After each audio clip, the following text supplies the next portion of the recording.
Alléluia. Toi, tu peux continuer, même tu peux commencer à 14 pour bien comprendre. Lorsqu'on voit par exemple la 19, il dit: je mettrai la louange sur les lèvres. Paix, paix à celui qui est loin et à celui qui est près. Dit l'Éternel, je les guérirai. Ça, c'est pour ceux qui sont dans la présence du Seigneur. La louange seulement dans les lèvres. Mais les méchants, la point de paix. Chaque jour, il y a un problème.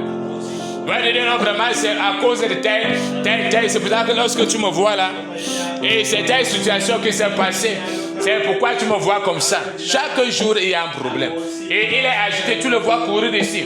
Et il va se cacher, tu le vois. Il est en train de se quereller. Il est en train de vouloir bagarrer. Le cœur bouge à l'intérieur. Et il n'y a pas de paix. Il n'y a pas de paix pour celui qui a quelque chose de négatif en lui. Il est comme les vagues d'une mer furieuse. Il est tantôt à gauche, tantôt à droite. Même dans sa vie chrétienne, il ne sera pas une personne stable. Même dans ses prières, il ne sera pas stable. La crainte dans son cœur, parfois va l'amener à se poser la question: est-ce que tu crois réellement que le sujet que tu es en train de donner là, Dieu va l'exaucer? Tu ne vois pas les difficultés qui sont là. Il sera instable même dans ses prières.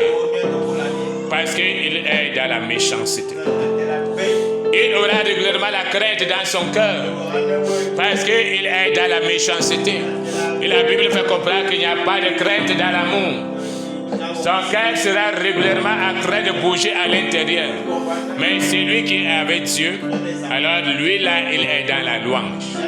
Il est toujours dans la joie. Il est toujours dans le bonheur. Les gens viennent tous de l'insulter. Mais on voit comme on disait l'autre jour, on voit que la joie ne l'a pas abandonné. Il est toujours joyeux. Joyeux lorsqu'il y a le bien. Joyeux lorsqu'il y a le mal. Joyeux lorsqu'il y a les outrages. Il est toujours joyeux.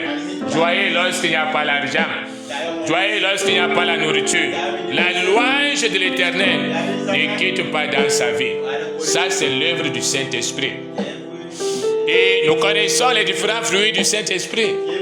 Il y a la paix, il y a la joie. Aussi le temps que le Saint-Esprit est avec toi. Aussi le temps que la présence de Dieu est avec toi. Alors il y aura la paix avec toi. Il y aura la joie avec toi. Il y aura le bonheur avec toi. Il y aura l'amour du prochain avec toi. Tu ne seras pas dans des problèmes quelconques. Tu ne seras pas dans une hostilité quelconque. Et ta vie sera une vie paisible avec tout le monde. Ta vie sera une vie joyeuse. Ta vie sera une vie remplie d'affection pour ton Dieu. Tu seras régulièrement dans les louanges, en train de chanter les cantiques pour Dieu, en train de chanter les louanges et de danser vraiment pour Dieu. Pourquoi est-ce que cela est? Est-ce que c'est que tu as gagné beaucoup d'argent? Est-ce que c'est que tout le monde entier t'a déclaré son amour? Est-ce que vraiment il n'y a pas de problème dans ta vie? Il y a toutes ces choses dans ta vie parfois. Les ennemis sont parfois nombreux. Les outragés sont parfois nombreux. Mais la joie du Saint-Esprit, le Saint-Esprit qui est en toi, ne t'autorise pas à être dans la tristesse. Frère, nous devons cultiver beaucoup en ces temps le Saint-Esprit. Et le Saint-Esprit viendra à nous lorsque nous acceptons vivre dans la vérité de Dieu. C'est pourquoi on a vu que Jésus disait: recevez mes instructions et prenez mon joug sur vous. Et là, vous serez dans le repos. Alléluia. Et c'est dans le repos là, comme la Bible dit quelque part dans le livre d'Ésaïe, c'est dans le calme et dans le repos que sera votre salut. Si tu vois que ton cœur n'est pas dans le repos, problème aujourd'hui, problème demain, problème avec celui-ci ou bien avec celui-là, problème avec la vie, avec toi-même, tu dois savoir que ce n'est pas le salut de Dieu. Tu dois savoir que c'est une marque de l'enfer. Parce que lorsque nous sommes en train d'aller au ciel et que nous sommes vraiment enfants du royaume des cieux, les prémices du ciel sont en nous. Et c'est la joie et le bonheur.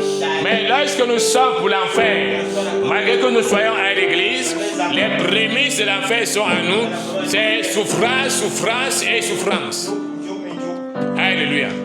Est-ce que tu sens en toi les signes du salut de Dieu?